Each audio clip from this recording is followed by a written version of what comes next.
Hello everyone, odedex here and welcome to another video tutorial. This time around I'm going to show you how you can use a couple of mods to create a self-expanding system of storage that will, as the name suggests, will automatically self-expand. Now for this system I'm using red power, I'm using factorization for barrels, and I'm using buildcraft for this specific thing. Which I couldn't find a solution in any other form or mod. So let me show you how it works. For the time, as you can see right now, I have 7 barrels right here, each one containing an item. Some of them appear from behind here, but trust me, they're there. So this one has cobblestone, this one has redstone, this one has covers, support frames, regulator, button, and this one is empty. So the idea here is, as long as I'm adding items that already exist in the current system, nothing special will happen. So for example, covers. I already have covers, so if I add new covers to the sorting system, they automatically get sorted to their specific spot. If you don't know, barrels will store items inside them up to a limit, which can be expanded upon. But then again, I'm limited by the size of the barrel. The magic begins when I'm adding an item that doesn't exist in my system already. For example, I do not have panels in my storage at the moment, so let's add some panels to it. As you know, with red power tubings, they will always look for the closest available inventory, and that's the last one right here. The moment the item goes in here, I have a buildcraft pipe with a gate on it, with a golden gate on it, which I will get to it in the moment why it doesn't respond, but trust me, it does. The conditional on the gate is to check whether or not there are items in the inventory. The moment it has items in it, what happens, it turns on, sends a redstone signal around here to this deployer and this deployer right here, those two deployers, which one will deploy a pneumatic tube and the other will deploy a barrel, an additional barrel. And in addition to that, the redstone signal also goes to this frame motor right here. This frame motor is facing up and moving this frame motor to this block right here. And here I have 2 repeaters which delay the signal by 16 ticks, 16 redstone ticks. So after the signal reaches this engine, after 16 ticks, it causes this engine to move the entire system altogether, which acts like an inchworm drive. Let's see it again. I think I don't have deployers in my system, so let's see it in action. So deployers are looking for an available spot in my barrel system. They don't find any, they enter the last one. This engine moves this engine, and this one moves again everything else. And here I have a small power generation for these 2 motors. Alright, so let me show you how you build it from scratch. Alright, so to begin with, I created a small system here already containing 3 barrels, some tubings, a filter and a chest, and a timer and a lever turning it on, basically disabling it. So let's get started. First, what you want to do is get any type of pipe, any type of buildcraft pipe, and place it right underneath the last current barrel you're looking at, and you're gonna use either a golden AND gate or golden OR gate, it doesn't really matter. But the thing is, the moment you place it down and set it, you want to set it to items in inventory, and if there are items in inventory, set the redstone signal. The moment this contraption, this small pipe and gate, is moved by a frame, and basically any frame, it stops responding. Now it still works, but it won't be able to respond anymore. I think it's a known bug, and this is also what used to prevent logistics pipes to work on frames previously, because it would either remove them from the world or, I don't know, basically the interaction between buildcraft pipes and frames isn't the best. But hey, for this purpose it works.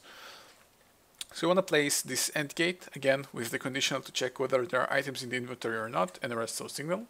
And you have to place it underneath. It can be placed from the side, it would not work. It has to be placed here.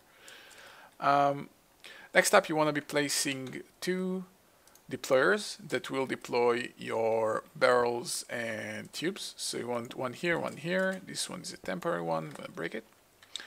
And I'm also going to be placing another frame here.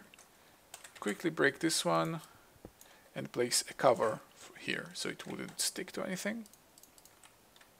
And another barrel again. So this redstone signal, you want to use it, so you're going to need another frame here in order to make it able to travel. I'm going to use some panels here to connect everything together. So you want the redstone signal coming from here, going to the top one, and here connect your redstone signal via another red power frame, and then have the alloy actually move on top of the deployer itself. So let's have two more frames here, actually another one here. Let's have our frame motors. So the first frame motor will be here and the second one be here. And for the rotation of the motor, we want it to be like so. You want the bottom part to be facing down and the blob part on the side to be facing this way. This will result in moving the adjacent frame to this side when it's sticked on. And for this frame, you want the back side to be facing you, basically this side, and the blob shape like this. So it will be moving the frame to this direction when it's being ticked. Next, you want to be placing, actually, before doing that, you want to be placing a cover here, and only then place the frame motor.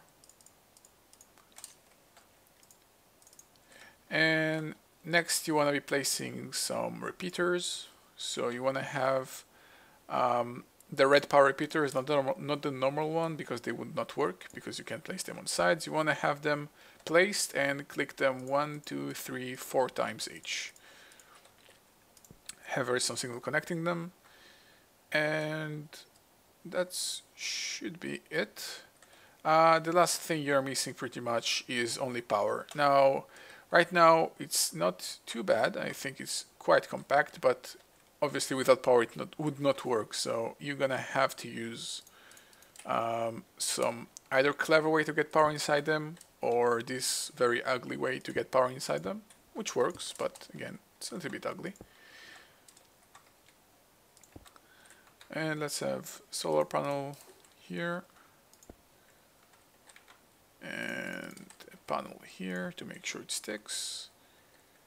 And I think we are good. Let's give it a small boost to check it out.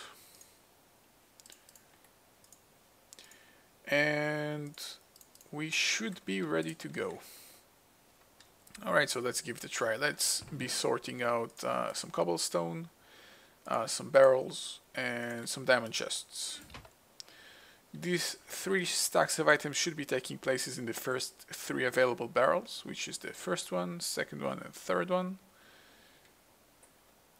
And our pipe seems to have disappeared. Did I mistakenly broken it? I don't know. Let's replace it. So place down the pipe and the gate.